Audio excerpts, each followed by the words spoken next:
La formation à Télécom Paris, c'est une formation où il y a beaucoup de choix. Donc il va y avoir du choix en première, en deuxième, en troisième année, on va dire de manière croissante, ce qui permet aux gens progressivement de construire leur parcours. Ces parcours-là, ils sont dans le domaine du numérique, c'est-à-dire un domaine qui couvre beaucoup de disciplines scientifiques, mais qui surtout va être très important pour l'entreprise du 21e siècle. Dans les deux grandes transitions qu'on a à vivre dans ce siècle, il y a la transition énergétique bien sûr, mais la deuxième c'est la transition numérique qui d'ailleurs peut être une partie des réponses apportées à la première transition, celle de l'énergie. Télécom Paris forme sur ce qu'on appelle nous toute la verticale du numérique, c'est-à-dire depuis des parties peut-être très proches du capteur, très proches du microprocesseur pour par exemple tout ce qui est objets connectés, IoT. Et puis, progressivement, on va faire toutes les questions de traitement, donc des mathématiques, de l'informatique, des réseaux, des grandes infrastructures numériques pour mettre tout ça par exemple dans le cloud, y compris, et c'est très important pour nous, toute la partie, je dirais, réflexivité sur ces systèmes et sur ces sciences-là, parce que comme c'est des choses qui sont en cours de développement, et on le voit bien avec les questions qui se posent de cybersécurité, d'enjeux sur les biais des algorithmes, une vraie question de réflexion sur sa propre démarche scientifique, d'éthique de sa démarche scientifique. Et donc pour ça, on a toute une partie, tout un département à Télécom Paris qui va enseigner les sciences économiques et sociales, donc tous les enjeux sociétaux liés à cette discipline. On va avoir une première année qui, un petit peu classiquement, je dirais, fournit tous les fondements des bases que je viens de décrire.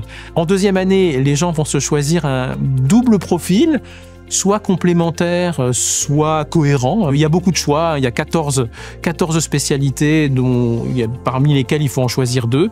Et puis en troisième année, il y a encore plus de choix. On va avoir, disons, 3 types de choix à effectuer entre les formations à l'étranger, entre faire un M2 et compléter sa formation, mais avec une base de Master 2.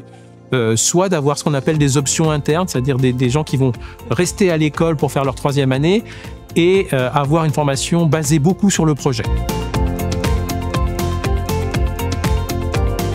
La diversité sociale et la diversité de genre à Télécom, c'est une question qu'on a pris à bras-le-corps depuis plusieurs années. Ce domaine du numérique est un domaine en devenir encore. Il a besoin de beaucoup d'innovation et que pour faire cette innovation-là, il faut beaucoup d'idées et qu'on a les meilleures idées les plus diverses que quand on a des équipes elles-mêmes diverses. Et on a une très grande attention à ce que tout le monde se sente bien dans l'école. Donc on prend très au sérieux toutes les questions d'inclusivité, de violences sexuelles et sexistes. C'est important pour nous pour accroître cette diversité à la fois même d'origine, territoriale et sociale, d'avoir d'autres voies d'accès. Et donc c'est pour ça qu'on a développé des voies d'accès, que ce soit en DUT, donc maintenant en BUT, que ce soit en licence via le concours GEU-INIV. Traditionnellement, on est une des écoles qui proportionnellement recrutons par exemple beaucoup en licence, puisqu'on a plus d'une vingtaine de licences qui viennent à l'école. On est une des écoles les plus internationales de France. On a jusqu'à 40-45% d'une promotion qui est internationale. On a un département qui s'occupe de langue et culture. Donc qui a de manière native la question de l'interculturalité qui est posée à l'intérieur de la formation. On ne fait pas qu'apprendre des langues, on apprend à connaître la diversité et l'altérité finalement. La vie étudiante, dans une école, c'est quelque chose qui est très important. Évidemment, la formation est très importante, mais une école, c'est aussi un réseau qu'on se crée. Et donc, ce réseau-là, on le crée aussi beaucoup par les événements étudiants, par les associations étudiantes.